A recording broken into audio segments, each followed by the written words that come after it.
This is about teenage taunting. So this is the year 2018 in the United States of America, and last weekend there was a high school basketball game between two all-male Catholic schools with a long, almost 100 years, rivalry.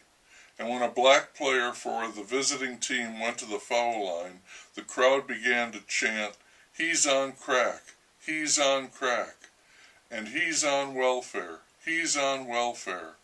And when an Asian kid went to the foul line from the visiting team, the crowd shouted, "P.F. Chang, P.F. Chang," and "Open your eyes, open your eyes." This went on from the beginning of the game through the halftime and into the third quarter before someone, I don't know who, a coach, an official, somebody called a timeout and insisted that the chanting stop. None of this is alleged. It was recorded.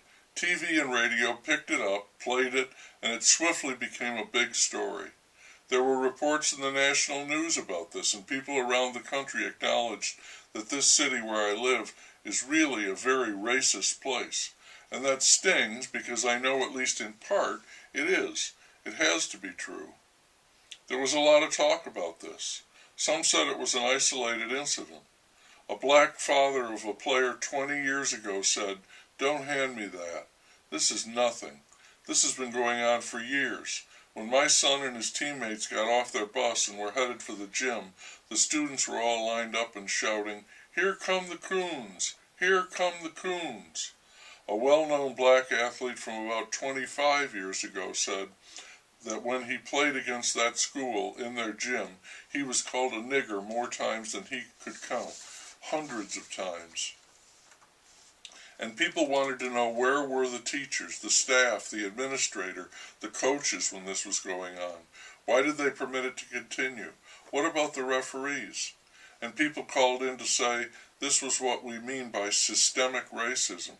It's been going on forever and it continues today, each and every day. We hate it, but we can't stop it. And whenever it happens, they say we're making it up, or it was an isolated incident. It's not. I've been hearing this all my life. Alumni from the school called in to say, this is terrible, it's got to stop, and that would be followed by people calling in to say that the guy you just had on, he was doing the shouting 40 years ago. The apologies started coming out, and there was talk of something good coming out of this terrible event. My problem with this is that I don't think it was racist. It sure looks like it. But I think that young people in high school, Catholic all-male schools, are burning furies of insecurity. They are looking for something, they don't know what it is, and they don't know how to find it, are afraid they won't. And out of this internal maelstrom, they attack with pointed savagery anything they can, especially anything different. They assemble in packs and they can be vicious in their mocking. It is not racism.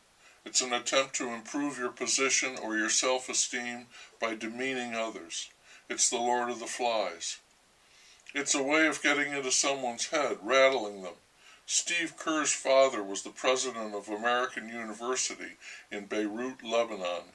He was shot to death, murdered by radicals, while his son was playing college ball at Arizona. Later that season, when Kerr and his teammates were playing against rival Arizona State, people in the stands began to chant, "Where's your father? Where's your father?" The tactic can backfire. Arizona won by 28 points. Consider this passage from Toni Morrison's The Bluest Eye. She is talking about a young girl who lived in their community. All of us, all who knew her, felt so wholesome after we cleaned ourselves on her. We were beautiful when we stood astride her ugliness.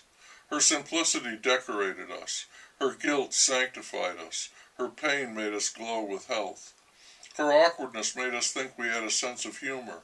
Her inarticulateness made us think we were eloquent. Her poverty kept us generous. We honed our egos on her, padded our characters with her frailty, and yawned in the fantasy of our strength.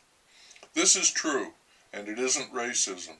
It's just shameful, stupid, cowardly behavior, trying to boost yourself up on another's woes. I know this is so, because I have done it.